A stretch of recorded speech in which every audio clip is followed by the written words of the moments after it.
ministrar, Pai, mas que é da Tua vontade que cada um de nós, Pai, possa ser um servo Teu, Pai, possa ser um reflexo Teu, Pai, possa ministrar, Pai, o que Tu fez naquela cruz, Pai, a Tua morte, Pai, por nós, Pai, que a gente possa ser, cada um de nós, Pai, possa ser um ministro Teu, Pai, e anunciar essa Tua salvação, anunciar esse Teu sacrifício, Pai, onde quer que a gente está, Pai, seja na escola, faculdade, trabalho, Pai, onde quer que a gente está, Pai, que a gente possa ser um reflexo Teu, Pai. A gente te agradece por isso, te agradece porque Tu morreu naquela cruz por nós, Pai. Não porque a gente merece, Pai, não porque somos dignos, Pai, mas muito pelo contrário, Pai. A gente não é merecedor, a gente merecia o inferno, Pai, mas Tu, com a Tua misericórdia, morreu por nós, Pai, e se entregou por nós, Pai. A gente agradece por isso, Pai.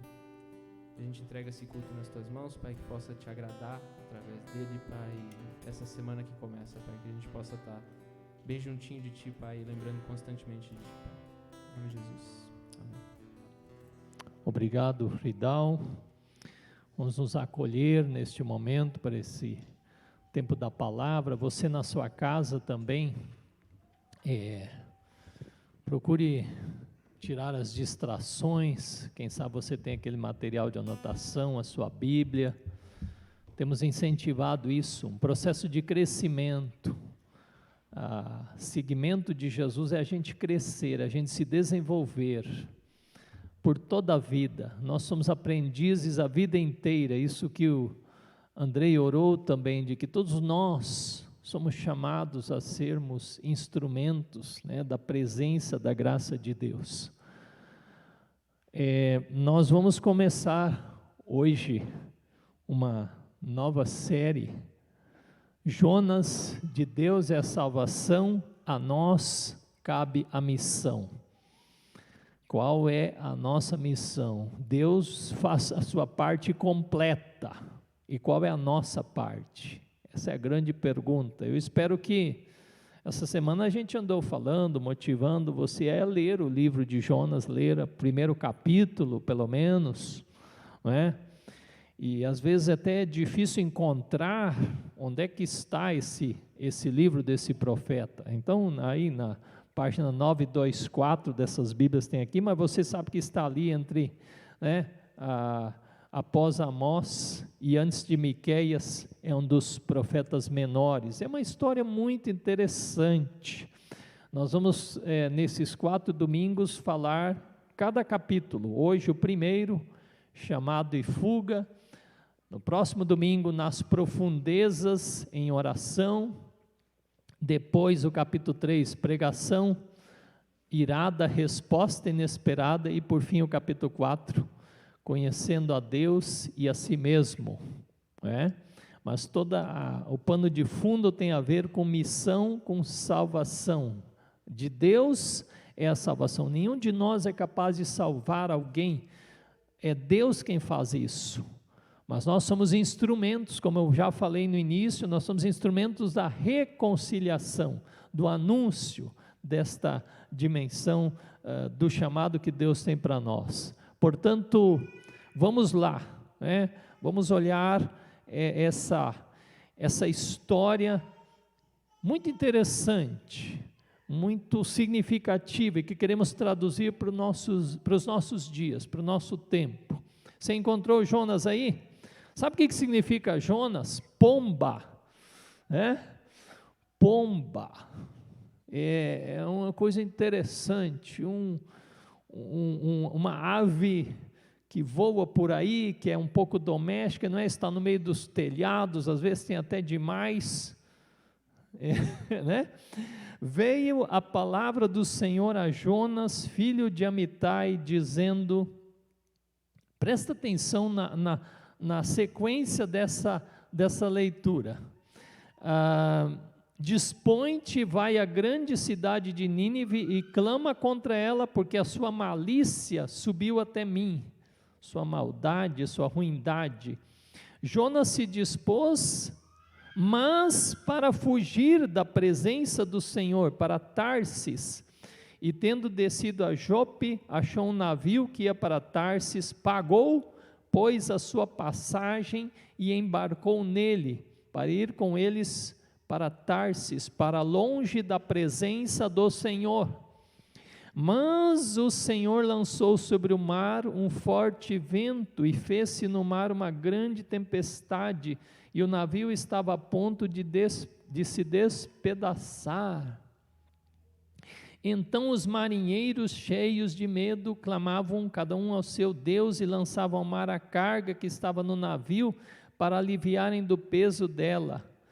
Jonas, porém, havia descido ao porão e se deitado e dormia profundamente. Chegou-se a ele o mestre do navio, o capitão, e lhe disse: que se passa contigo? Agarrado no sono, levanta-te, invoca o teu Deus, talvez assim esse Deus se lembre de nós, para que não pereçamos. E diziam uns aos outros: vinde, lancemos sortes, para que saibamos por causa de quem nos sobreveio este mal. E lançaram sortes, e a sorte caiu. Como que não, né? A sorte caiu sobre Jonas. Então lhe disseram: declara-nos agora por causa de quem nos sobreveio este mal. Que ocupação é a tua? De onde vens? Qual a tua terra? E de que povo és tu? Ele lhes respondeu: eu sou hebreu e temo ao Senhor, o Deus do céu, que fez o mar e a terra. Então os homens foram possuídos de grande temor e lhe disseram: que é isto que fizeste? Pois sabiam os homens que ele fugia da presença do Senhor, porque ele o havia declarado. Disseram-lhe: que faremos para que o mar se nos acalme? Porque o mar ia se tornando cada vez mais tempestuoso. Respondeu-lhes: tomai-me e lançai-me ao mar, e o mar se aquietará, porque eu sei que por minha causa vos sobreveio esta grande tempestade.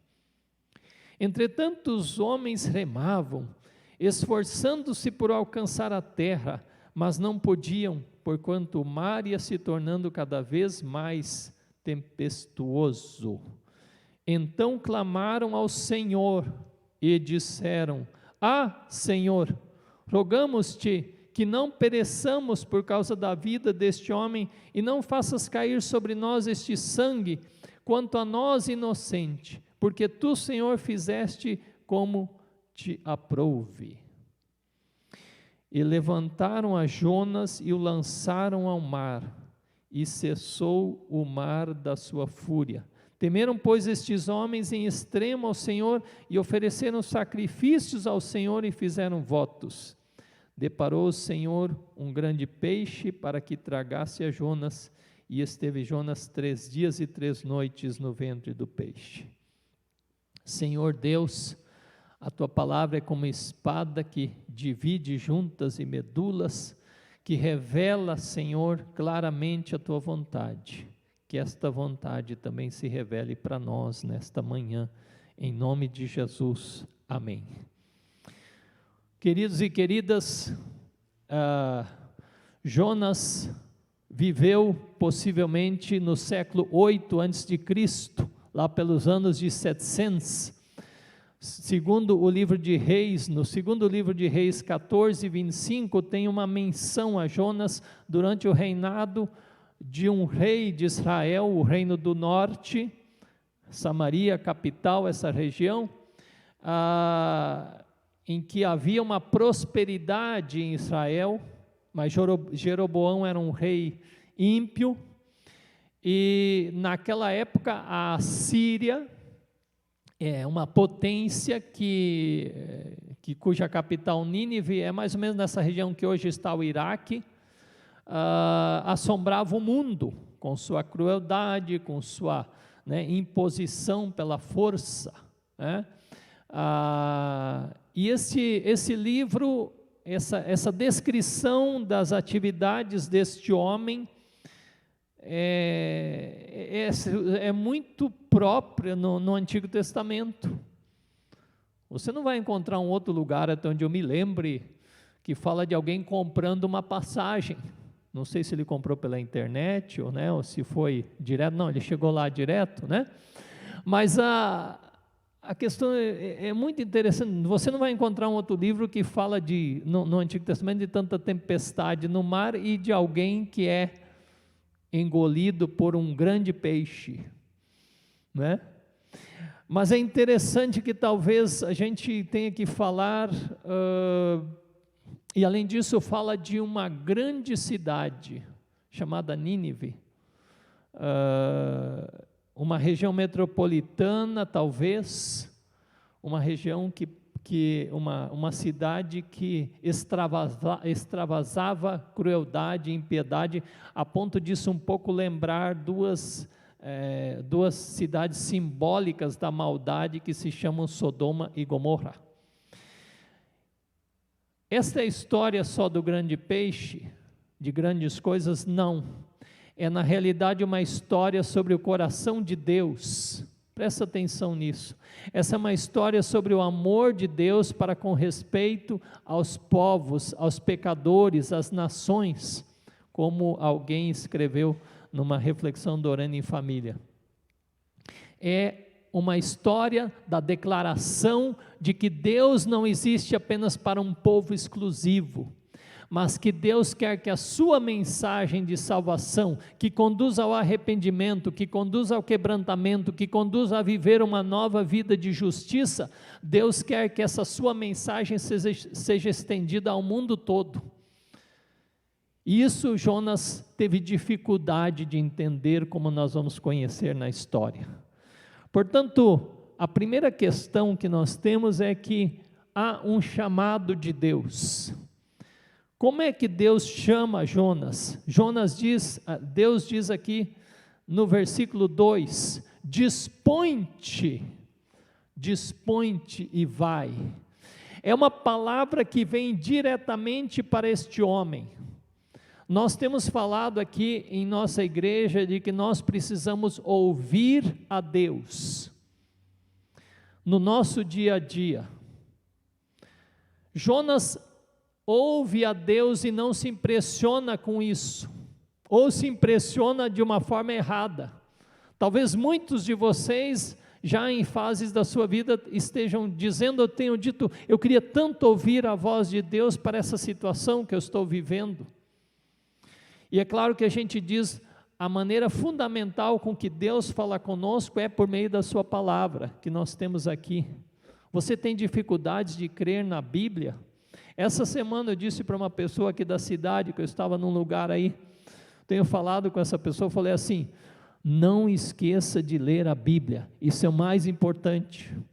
Ouvir a Deus, ter a palavra de Deus com você, e é fantástico.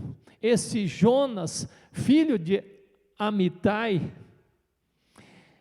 a gente pode se identificar com ele, porque é uma pessoa que tem fraquezas e dificuldades emocionais e espirituais. Nós não, né? Nós somos tudo bem certinho, está tudo em ordem conosco. Não, muito pelo contrário. Então a gente pode olhar para Jonas e pensar, esse é um cara que parece que, como às vezes se diz assim para uma pessoa, esse aí não tem jeito, né? Não tem mais como arrumar. Eu na minha vida, olhando também o que Deus já fez na minha vida, eu penso radicalmente o contrário. Não existe pessoa nesse mundo, por pior que seja, por mais enredada que esteja, por mais enrolada que esteja na sua vida, por mais que tenha tomado decisões desastrosas, por mais que tenha uma instabilidade emocional de decisões que pensa, agora acabei com a minha vida. Nenhuma pessoa, em qualquer situação do mundo, está fora do alcance do poder de Deus e de que Deus pode restaurar. E Jonas é um exemplo claro disso. Deus olha para esse homem, Deus o chama e fala para ele, dispõe-te e vai, eu tenho uma tarefa, eu tenho um chamado para você, eu tenho um chamado para você. E sabe, querido, querida, você que está em casa, o chamado de Deus não é exclusivo para uma ou outra pessoa especial, Deus tem um chamado para cada um de nós. Talvez você se pergunte, por que eu estou na família que eu estou, né? Eu tenho uma família terrível. Mas por que você está lá como cristão? Talvez você se pergunte, por que eu moro onde eu moro? Deus tem um chamado para você onde você mora. Talvez com vizinho ou vizinha sua. Porque eu trabalho onde eu trabalho. Deus tem um chamado para você lá. Talvez você seja o único que ama e teme a Deus lá. E Jonas talvez pergunte, mas Deus, eu entendi bem, tu queres que eu vá para um outro povo levar a tua palavra, né? Deus nos surpreende com o seu modo de nos chamar. Então Deus fala com Jonas, e Jonas se dispõe, mas para fugir. Mas que coisa fantástica, né? E a gente não sabe, na verdade, aqui no primeiro capítulo, por que Jonas fugiu. Nós vamos saber depois. Isso aqui é uma história um pouco assim que você vai ficando com perguntas. Mas por que esse cara fugiu? Eu não vou falar agora. Mas o fugir aqui tem uma espécie de tino de rebeldia. Sabe aquele jeito nosso, às vezes, quando alguém fala para a gente fazer uma coisa, a gente faz exatamente o contrário? Às vezes tem casal que está em birra, né? Quando um casal, a pessoa pede uma coisa para a pessoa, ela fala, pois eu estou com raiva, vou fazer justamente o contrário. Não é? E criança também às vezes tem isso. Não mexe, não é? Mas exatamente o que pediram, para não fazer, vai fazer. Se você lê com atenção, se você prestou atenção em como esse versículo 3 está construído, é fantástico. O modo intencional com que esse versículo 3 é construído. Jonas se dispôs, obedeceu, sim, mas, aí vem o mas, para fugir da presença do Senhor, e foi então a Jope, que era a região litorânea, né, lá da Palestina, aquela região lá, tinha um porto lá, e olha só que coisa fantástica, ele falou, aliás, antes diz assim, para fugir da presença do Senhor, para Tarsis. Sabe onde fica Tarsis? Ninguém tem certeza, mas uma coisa é certa, fica do lado oposto para onde Deus ia mandá-lo, né? Talvez era lá na Espanha. Agora você imagina naquela época viajar daquela região ali, do começo do mar Mediterrâneo, ali na Palestina, num navio até Tarsis, até Espanha. Se bobeasse, cairia aqui no Brasil, né? Mas aqui, olha só como constrói.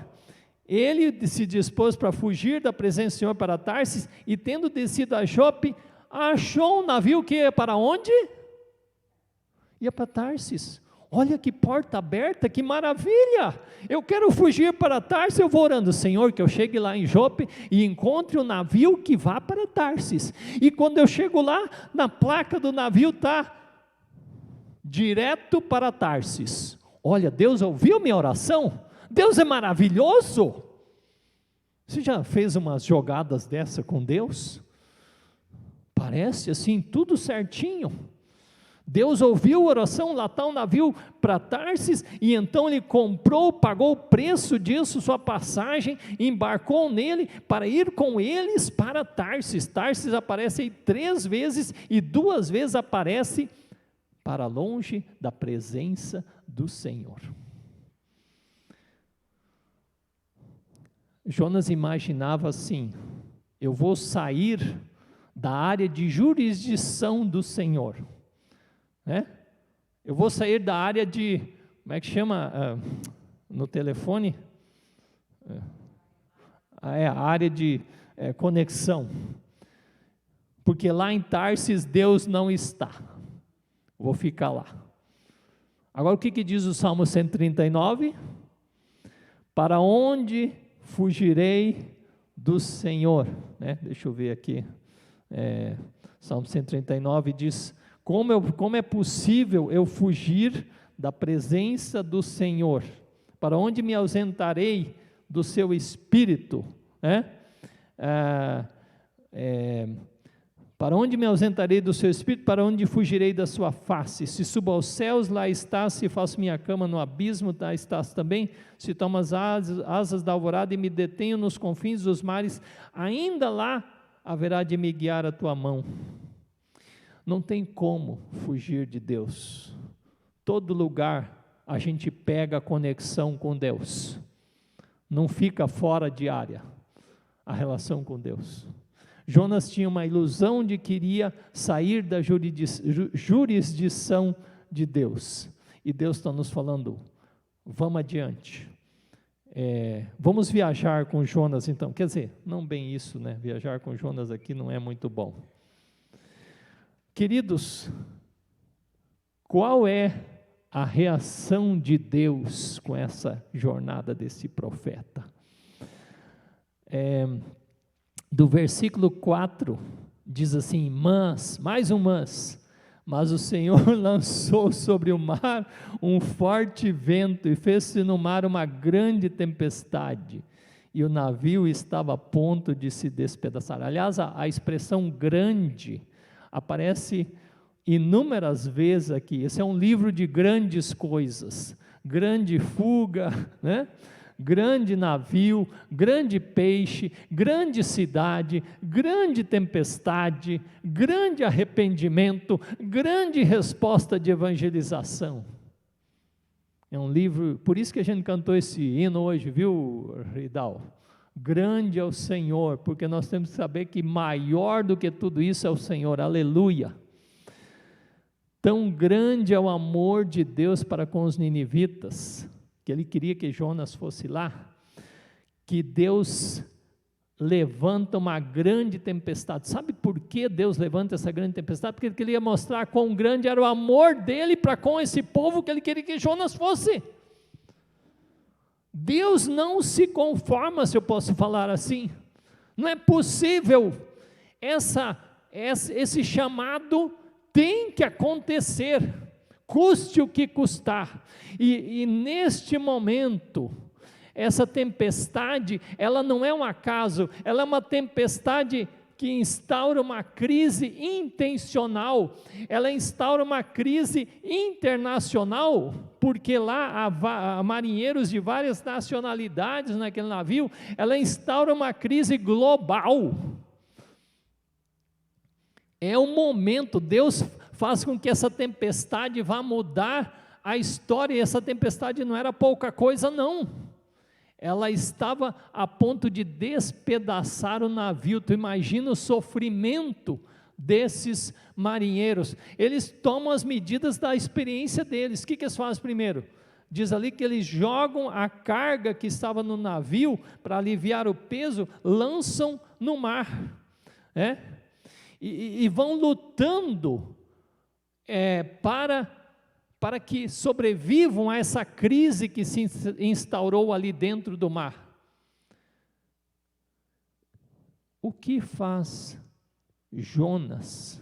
Aliás, agora a gente vai falar justamente sobre a reação dessas pessoas. Além dos marinheiros lançarem a carga ao mar, lutando para sobreviver, o que faz Jonas?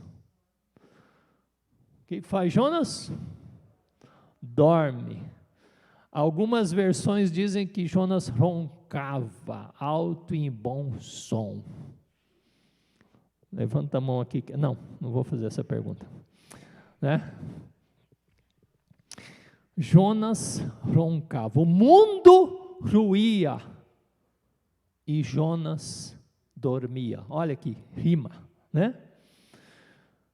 Sabem, queridos e queridas, muitas vezes está acontecendo isso. O mundo está ruindo e às vezes nós crentes estamos dormindo, Por isso, não é sem razão que em Efésios capítulo 5, o apóstolo Paulo diz uma palavra assim: desperta, ó tu que dormes. Acho que é Efésios 5,14. A gente, quando se distancia do chamado de Deus, De alguma forma a gente perde a motivação para viver como Jonas. E ele pensou assim: eu vou dormir aqui, eu só quero acordar lá em Tarsis. Aí eu vou ver o que eu faço da minha vida. Não quero saber de nada do mundo, não quero saber de nada de Deus. Sabe que eu fico pensando se às vezes nós também como cristãos não estamos indiferentes, com o coração insensível ao que o mundo está sofrendo, e nós estamos confortáveis, curtindo nossa vida tranquila, quando devemos estar angustiados, quando devemos estar nos prostrando em oração, quando devemos estar vigilantes, quando devemos estar dizendo: não pode ser assim, tem que ser diferente, tem que Deus agir, tem que Deus intervir, tem que Deus transformar. E Deus faz isso, quando o seu povo clama, ora, fica desperto, e é por isso que Jesus associou oração com vigiar, com ficar acordado, com dispor-se e falar: Senhor, eu estou no meio disso, eu estou percebendo essas angústias. E vejam vocês que os marinheiros oram, clamam, e vão lutando, mas aí eles percebem, esses versículos 5 a 16 demonstram esse envolvimento das pessoas. Os marinheiros, no versículo 5 diz, eles estavam cheios de medo.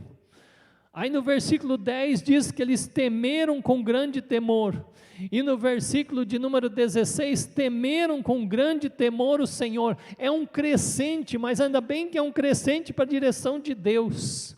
A angústia deve nos levar também para mais perto de Deus. E cada um deles clamava ao seu Deus, porque, como eu disse antes, ali havia uma diversidade de crenças, de nacionalidades, mas eles percebiam que com essa tempestade, talvez já tinham lidado com outras, eles não conseguiam lidar, era maior do que eles.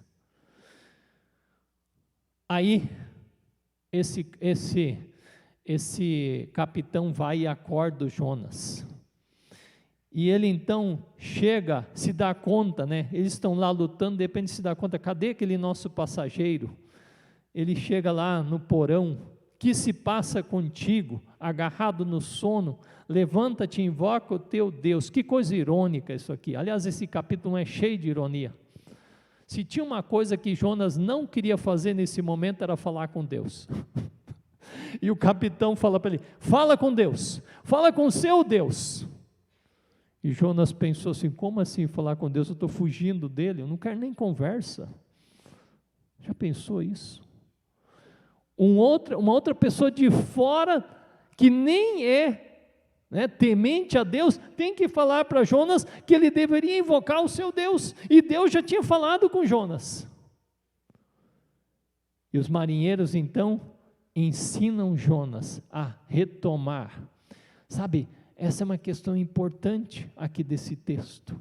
Dão um chacoalhão em Jonas, e Deus também está dando chacoalhões em nós, para que a gente acorde e lembre de situações, e que a gente tem que clamar ao Senhor.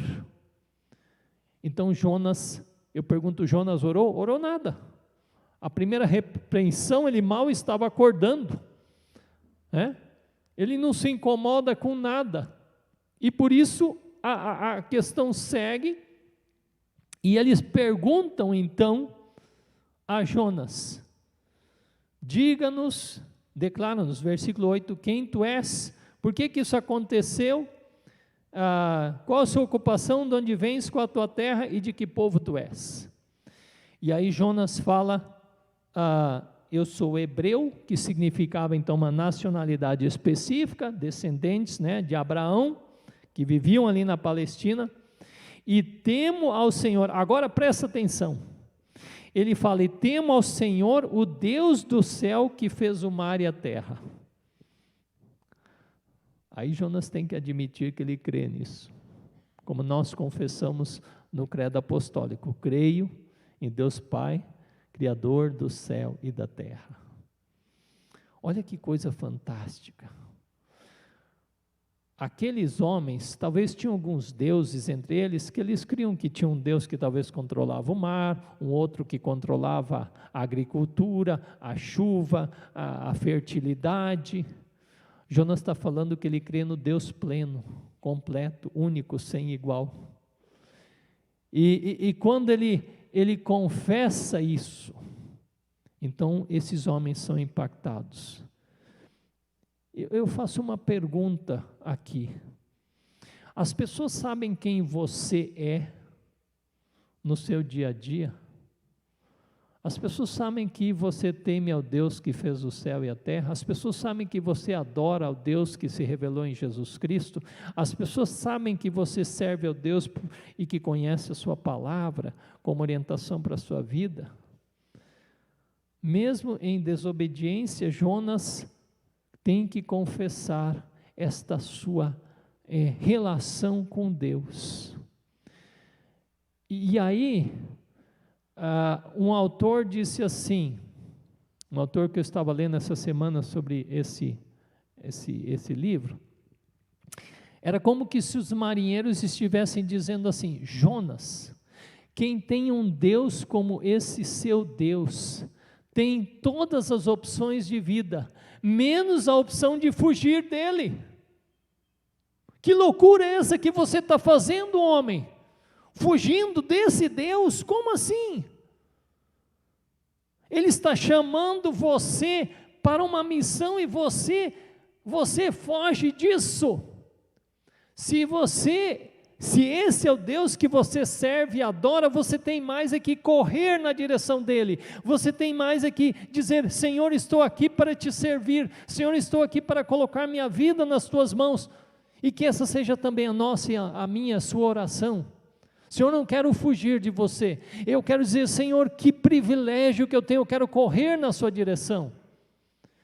E aí diz no versículo 11, 12, o que nós vamos fazer, porque esse mar vai se tornando cada vez mais tempestuoso, essa expressão se repete, né? Enquanto eles estão ali conversando, a situação está cada vez mais dramática, enquanto eles não resolvem a situação. Que faremos? E Jonas diz: meus queridos, eu tenho que admitir, tudo isso aqui que está acontecendo é por minha causa. Não é porque vocês são ruins, não é porque vocês são impiedosos, não é porque vocês levantaram com o pé esquerdo, não é nada disso.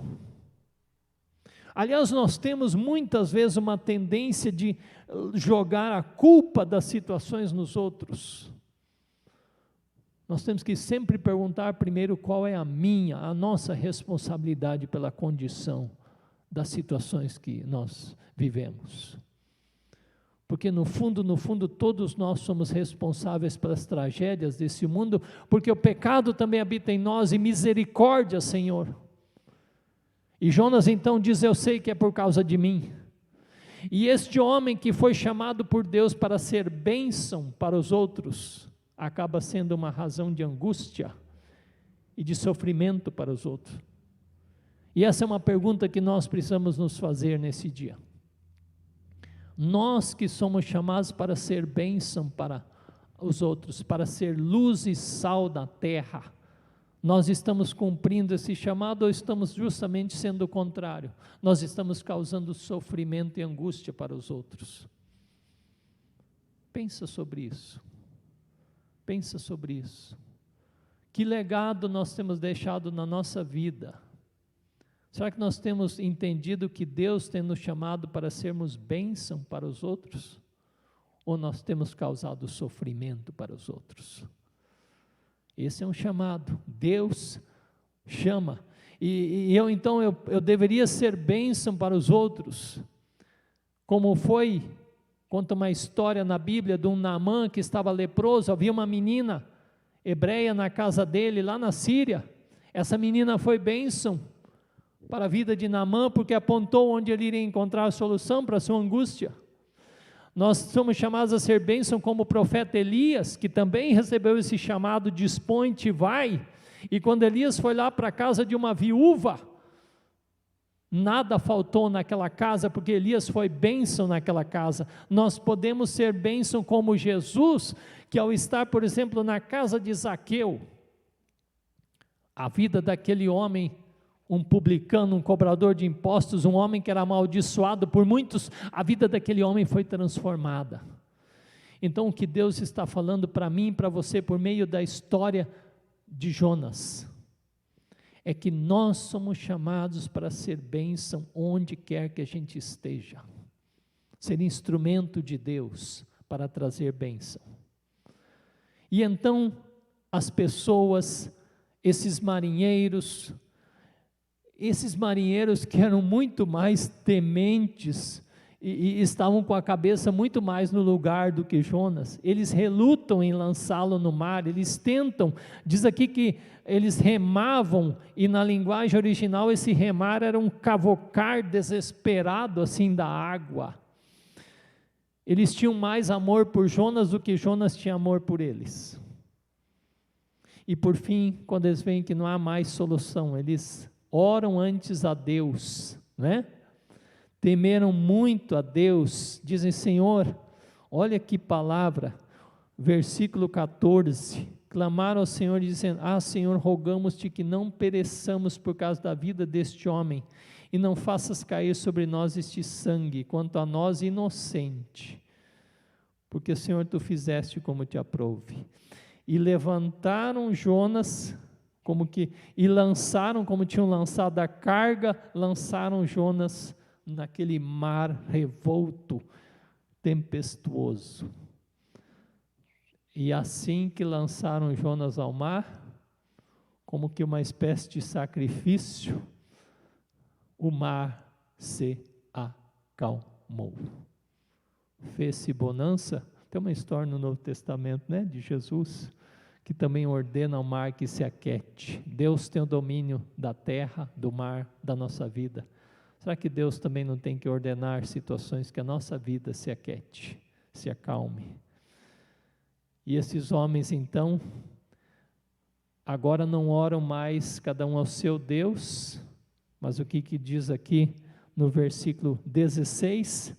Temeram, pois, estes homens em extremo ao Senhor, e ofereceram sacrifícios ao Senhor e fizeram votos. Eles passaram a orar só para Deus, o Deus de Israel, por causa dessa passagem tempestuosa do profeta entre eles. Aquilo que Jonas não queria fazer, que era ajudar pessoas não do seu povo a temer a Deus, acontece contra a sua vontade, porque Deus age no meio dessa situação, porque Deus tem poder para agir nessa situação. O Senhor, e diz aí, né, que Deus não desistiu do profeta, porque deparou um grande peixe para que tragasse a Jonas, e ele ficou então 3 dias e 3 noites no ventre do peixe. Sobre isso nós vamos conversar no próximo domingo. Mas Deus não desiste de nós, quando nós muitas vezes achamos que podemos desistir dele. Eu quero concluir essa palavra com algumas questões que a gente tem que dizer. Queridos, estejamos com o anseio de ouvir a voz de Deus, que também diz: dispõe-te. Nada nos realiza mais se pelo Espírito Santo nós estivermos na certeza de que estamos dentro da vontade de Deus. Essa é uma vida feliz, independente do que estiver acontecendo. Se nós temos certeza que estamos dentro da vontade de Deus, nós vamos viver realizados. Nós vamos buscar servir a Deus, e portanto é loucura fugir de Deus. Deus tem um chamado para cada um de nós. Seja lá onde você estiver, Deus tem um chamado para você. E outra questão importante é que nós sejamos bênção e não angústia para os outros. Consideremos as pessoas que estão ao nosso redor. Às vezes essas pessoas têm muito a nos ensinar, e nós somos enviados para que elas, por causa da nossa vida, aprendam a temer a Deus. O apóstolo Pedro aprendeu isso em sua vida, quando Deus havia enviado ele, quando Deus queria que ele levasse o evangelho para outras pessoas, que não do seu povo. Deus lhe deu uma lição que está lá em Atos 10, e Pedro deixou-se ensinar.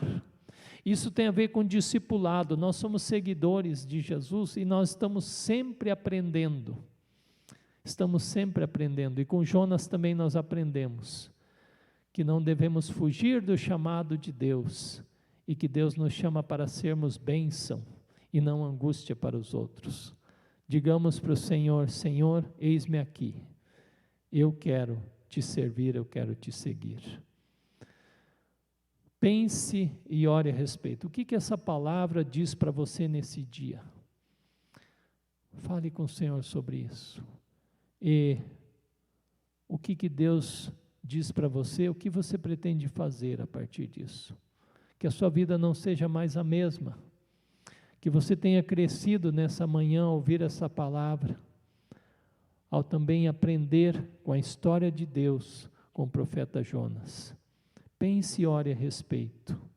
O que você pretende fazer nessa semana, a partir dessa palavra, para que você não fuja do chamado de Deus, e para que você seja bênção, e não angústia ou maldição para os outros.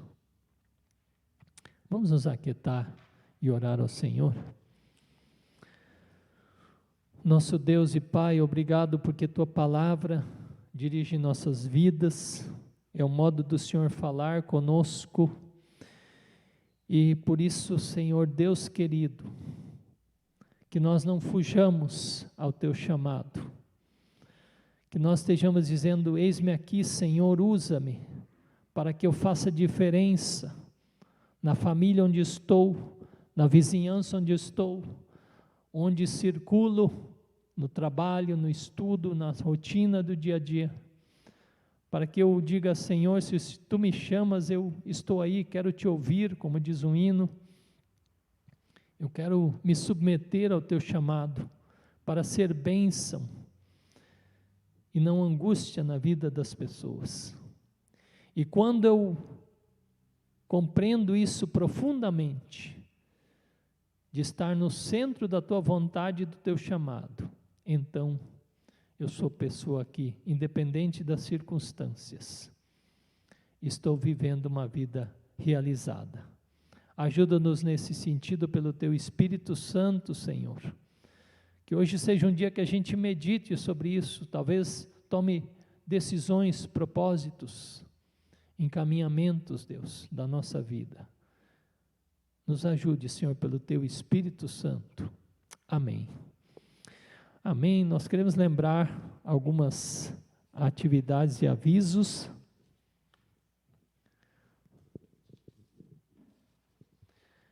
No último culto nós tivemos uma oferta aqui, que foi levantada para a administração da igreja, R$ 99,00, e hoje a oferta destina-se para apoiar a atualização teológica de ministros e ministras da nossa igreja, pastores, missionários, obreiros, obreiras, né?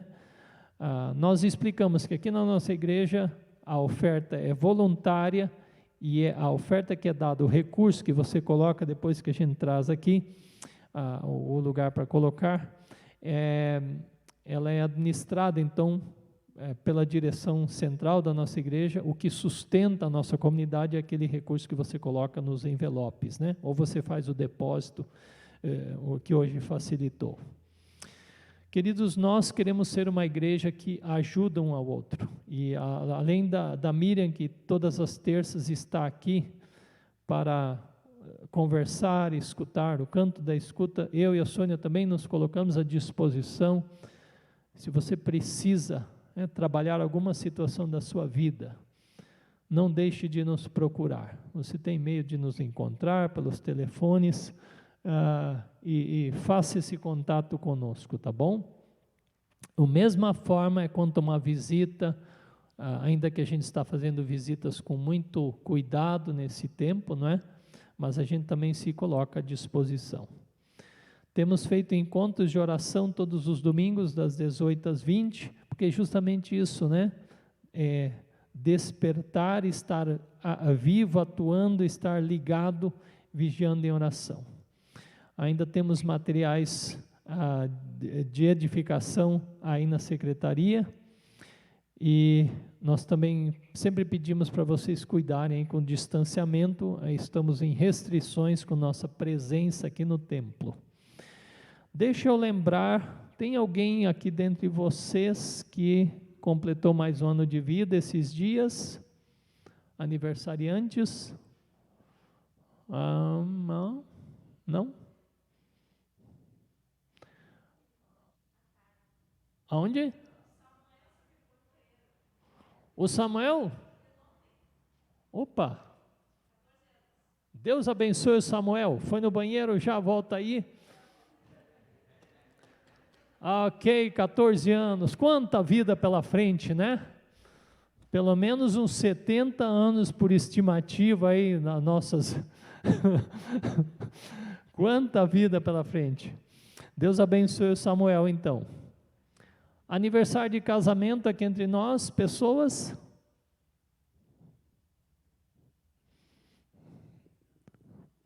Eu e a Sônia, dia 4 de junho, fizemos 27 anos, né, amor? Dos melhores anos da nossa vida. Glória a Deus.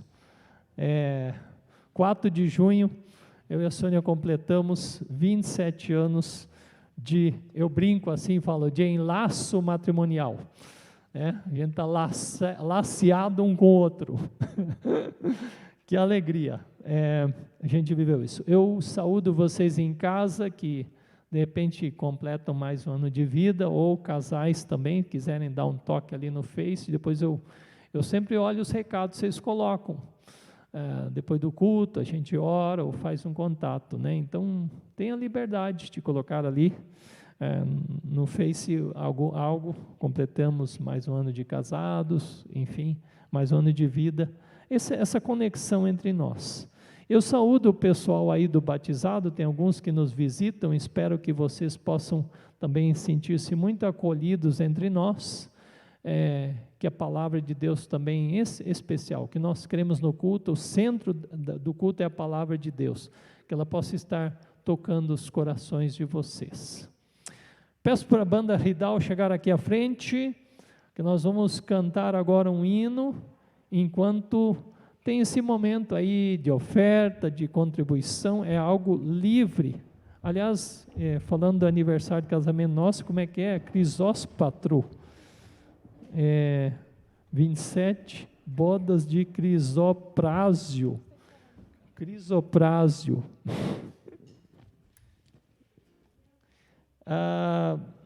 Então, como eu disse, a oferta hoje é para atualizações de ministros e ministras, para formação. Deus abençoe dádivas e doadores. Você também que trouxe seu envelope, pode trazê-lo com gratidão aqui à frente. Vamos ficar de pé nesse tempo de louvor, de adoração ao Senhor.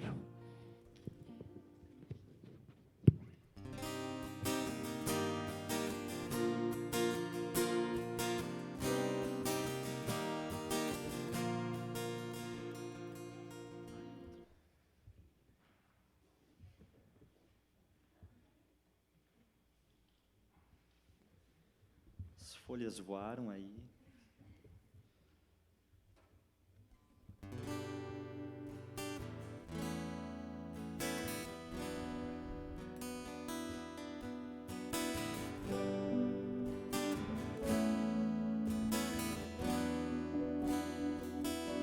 Amor tão grande que não dá pra imaginar, que superou a cruz.